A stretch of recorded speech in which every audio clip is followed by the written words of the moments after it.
In the 1820s, Mexico was trying to attract immigration to some of its territories to bring in enough settlers to discourage Comanche raids. In 1824, a constitution was drawn up.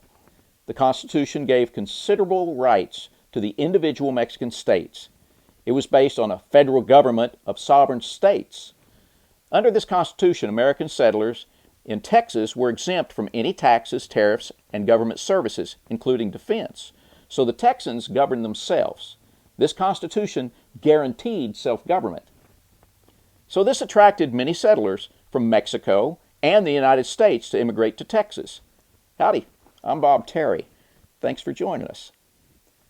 There was a lot of political turmoil in Mexico, and between 1833 and 1855, the Mexican presidency changed hands at least 36 times, and Antonio Lopez de Santa Anna ruled 11 of those times. In May of 1834, Santa Anna dissolved both Congress and the state legislatures and declared himself dictator. When Santa Anna dissolved the state legislature and brought all the power to himself, Texas found itself working under an illegal system of government. So Texas rebelled, along with several other Mexican states. The Texans originally fought for the Constitution of 1824, but shortly turned their fight towards complete independence. On December 12, 1835, General Martin Perfecto de Cos surrendered to General Burleson in San Antonio. This put the Texas revolutionaries in control of several things, including the Alamo. Following his orders, Travis arrived in San Antonio on February 3, 1836. James Bowie had arrived on January 19th, and each man thought they were supposed to be in charge of what was now a fort. The agreement was made that Bowie would be in charge of the volunteers, and Travis in command of the regulars. After Bowie fell ill, Travis took complete command. On February 23rd, the Mexican army arrived in San Antonio, and the Texas revolutionaries took refuge in the Alamo. This is a letter Travis wrote from the Alamo. Commandancy of the Alamo, Behar, February 24, 1836. To the people of Texas and all Americans in the world. Fellow citizens and compatriots, I am besieged by 1,000 or more of the Mexicans under Santa Anna. I have sustained a continual bombardment and cannonade for 24 hours and have not lost a man. The enemy has demanded a surrender at discretion. Otherwise, the garrison are to be put to the sword, if the fort is taken. I have answered the demand with a cannon shot, and our flag still waves proudly from the walls.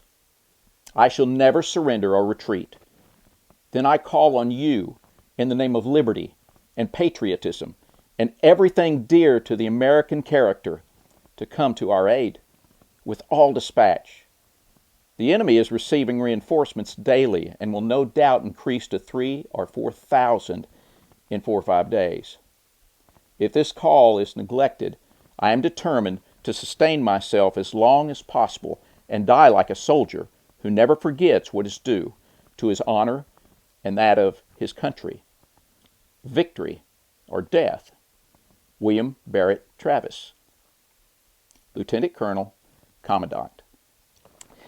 It's very interesting to me that many times when this letter is read in public, the last part of the letter is not read. Travis wrote a P.S., and that reads, P.S. The Lord is on our side. When the enemy appeared in sight, we had not 3 bushels of corn. We have since found in deserted houses 80 or 90 bushels, and got into the walls 20 or 30 head of beeves. Travis. On March 6, 1836, following a 13-day siege, Santa Anna ordered their final assault on the Alamo during the pre-dawn hours, and the Alamo fell. The defenders at the Alamo gave their lives for liberty and helped to win the war against a tyrant. They bought with their blood the time Sam Houston needed to get his troops ready for the Battle of San Jacinto, and Texas became a republic. Thanks for watching Letters from the Old West. We hope you'll join us again. My name's Bob Terry. Have a great day.